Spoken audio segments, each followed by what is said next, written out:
ಉಪಯುಕ್ತ.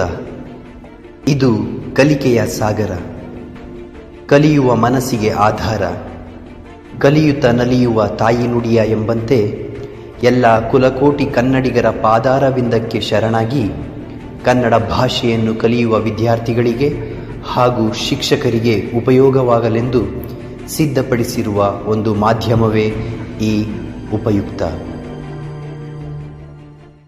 ಪ್ರಬಂಧ ಅತಿವೃಷ್ಟಿ ಅನಾವೃಷ್ಟಿ. ಪೀಠಿಕೆ. ಅತಿವೃಷ್ಟಿ ಎಂದರೆ ಅತ್ಯಂತ ಹೆಚ್ಚಿನ ಪ್ರಮಾಣದಲ್ಲಿ ಮಳೆಯಾಗುವುದು. ಇದರಿಂದ ಅನೇಕ ಹಾನಿಗಳಾಗುತ್ತವೆ. ಜನಜೀವನ ಅಸ್ತವ್ಯಸ್ತವಾಗುತ್ತದೆ. ಅತಿವೃಷ್ಟಿಯಿಂದ ಆಗುವ ದೊಡ್ಡ ಅನಾಹುತವೆಂದರೆ ಎಲ್ಲ ನದಿಗಳು ತುಂಬಿ ಹರಿಯುತ್ತವೆ. ಎಲ್ಲ ಬೆಳೆಗಳು ನಾಶವಾಗುತ್ತವೆ. ಅನೇಕ ಮನೆಗಳ ಸಂಚಾರಕ್ಕೂ ವ್ಯತ್ಯಯ ಉಂಟಾಗುತ್ತದೆ. ಜನರಿಗೆ ಅಡ್ಡಾಡಲು ತೊಂದರೆ ಆಗುತ್ತದೆ. ನೀರು, ಧರೆಯ ಜೀವದ್ರವ್ಯ ಭೂಮಿಯ ಮೇಲ್ಮೈನ 71% ಆವರಿಸಿ ಇಡೀ ಭೂಮಿಗೆ ಸುಂದರ ನೀಲವರ್ಣ ನೀಡಿರುವ ಈ ದ್ರವ್ಯವು ಭೂಮಿಯನ್ನು ಜೀವಲೋಕವಾಗಿಸುವಲ್ಲಿ ಅತ್ಯಂತ ಮಹತ್ವದ ಪಾತ್ರವನ್ನು ಪಡೆದಿವೆ. ನೀರಿಲ್ಲದೆ ಜೀವಿಗಳ ಬದುಕು ಅಸಾಧ್ಯ. ಸಸ್ಯಗಳು ಉಸಿರಾಡಲು, ದ್ಯುತಿಸಂಶ್ಲೇಷಣೆ ನಡೆಸಲು, ನೆಲದಿಂದ ಪೋಷಕಾಂಶಗಳನ್ನು ಬೇರುಗಳ ಮೂಲಕ ಹೀರಿಕೊಳ್ಳಲು ನೀರು ಬೇಕೇ ಬೇಕು. ಹಾಗೆ ಪ್ರಾಣಿಗಳಲ್ಲಿ ಚಯಾಪಚಯ ಕ್ರಿಯೆ ನಡೆಸಲು, ಆಹಾರ ಜೀರ್ಣವಾಗಲು, ವ್ಯರ್ಥ ವಸ್ತುಗಳು ವಿಸರ್ಜನೆಗೊಳ್ಳಲು, ರಕ್ತ ಪರಿಚಲನೆಗೊಳ್ಳಲು ಇತ್ಯಾದಿಗಳಿಗೆ ಸಕಲ ಜೀವಿಗಳ ಮೂಲಭೂತ ಅವಶ್ಯಕವಾಗಿರುವ ನೀರು ಸದಾ ಭೂಮಿ ಮೇಲೆ ಇರಬೇಕೆಂದರೆ ಕಾಲಕ್ಕೆ ಸರಿಯಾದ ಪ್ರಮಾಣದಲ್ಲಿ ಮಳೆಯಾಗಬೇಕು. ಆದರೆ ಈ ಯಾವುದರ ಬಗ್ಗೆಯೂ ಯೋಚಿಸದ ಮಾನವ ಸ್ವಾರ್ಥಕ್ಕಾಗಿ, ತನ್ನ ಅನುಕೂಲಕ್ಕಾಗಿ ಪರಿಸರದ ದುರ್ಬಳಕೆ ಮಾಡಿಕೊಳ್ಳುತ್ತಿದ್ದಾನೆ. ನಿಸರ್ಗವನ್ನು ಹಾಳು ಮಾಡುತ್ತಿದ್ದಾನೆ. ಇದರ ಪರಿಣಾಮದಿಂದಾಗಿ ಅತಿವೃಷ್ಟಿ ಅನಾವೃಷ್ಟಿ ಎಂಬ ಸಮಸ್ಯೆ ಎದುರಾಗುತ್ತದೆ. ವಿಷಯ ಬೆಳವಣಿಗೆ. ಅತಿವೃಷ್ಟಿ ಎಂದರೆ ಹವಾಮಾನದ ಏರುಪೇರಿನಿಂದ ಅತ್ಯಂತ ಹೆಚ್ಚಿನ ಪ್ರಮಾಣದಲ್ಲಿ ಮಳೆ ಬರುವುದು. ಇದರಿಂದ ಪ್ರಕೃತಿಯಲ್ಲಿ ಅನೇಕ ಹಾನಿಯಾಗುತ್ತದೆ. ಜನಜೀವನ ಅಸ್ತವ್ಯಸ್ತವಾಗುತ್ತದೆ. ಸುನಾಮಿ, ಪ್ರವಾಹ, ಚಂಡಮಾರುತ, ಭೂಕಂಪ ಮುಂತಾದ ಪ್ರಕೃತಿ ವಿಕೋಪಗಳಿಂದ ನದಿಗಳು ತುಂಬಿ ಹರಿಯುತ್ತವೆ. ಎಲ್ಲ ಬೆಳೆಗಳು, ಮನೆಗಳು ನಾಶವಾಗುತ್ತವೆ. ಸಂಚಾರಕ್ಕೂ ವ್ಯತ್ಯಯ ಉಂಟಾಗುತ್ತದೆ. ಜನರಿಗೆ ತಿರುಗಾಡಲು ತೊಂದರೆ ಆಗುತ್ತದೆ. ಸಮುದ್ರದಲ್ಲೆಲ್ಲ ಕೊರೆತ ಉಂಟಾಗುತ್ತದೆ. ನದಿಗಳಿಗೆ ಮಹಾಪೂರ ಹರಿದು ಬರುತ್ತದೆ. ಜನರು, ಜಾನುವಾರುಗಳು, ವಸತಿ ಸಮಸ್ಯೆ ಎಲ್ಲವನ್ನೂ ಎದುರಿಸಿ ಒಂದು ಹೊತ್ತಿನ ಊಟಕ್ಕೂ ಪರದಾಟ ಉಂಟಾಗುತ್ತದೆ. ಅಷ್ಟೇ ಅಲ್ಲದೆ ಎಷ್ಟೋ ಜನರನ್ನು, ಪ್ರಾಣಿಗಳನ್ನು ನೀರಿನ ರಭಸವು ಕೊಚ್ಚಿಕೊಂಡು ಹೋಗಿವೆ. ಇದಕ್ಕೆ ಕಳೆದ ವರ್ಷ ದೇಶದ ವಿವಿಧ ರಾಜ್ಯಗಳಲ್ಲಿ ಬಂದ ಅತಿವೃಷ್ಟಿಯೇ ಸಾಕ್ಷಿಯಾಗಿದೆ. ಆದರೆ ಈ ಅತಿವೃಷ್ಟಿಯನ್ನು ತಡೆಗಟ್ಟುವುದು ಕಷ್ಟಸಾಧ್ಯವಾಗುತ್ತದೆ. ಅನಾವೃಷ್ಟಿ ಎಂದರೆ ಬೀಳಬೇಕಾದಷ್ಟು ಮಳೆ ಬೀಳದೇ ಇರುವುದು.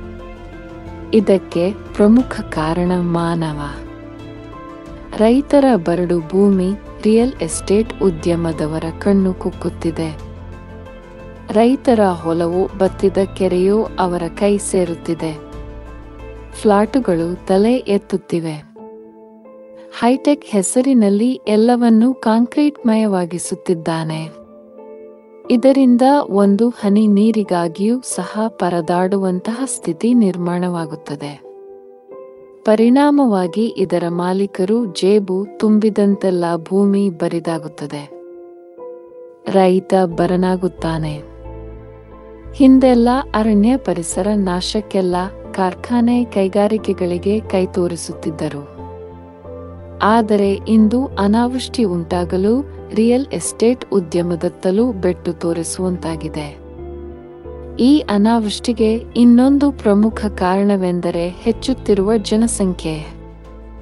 ಅತಿಯಾದ ಜನಸಂಖ್ಯೆಯಿಂದ ವಸತಿ ವ್ಯವಸ್ಥೆ ಪೂರೈಕೆಗಾಗಿ ಕಾಡು ಕಡಿಯಲ್ಪಟ್ಟು ನಾಡಾಗಿ ಪರಿವರ್ತನೆಯಾಗುತ್ತದೆ.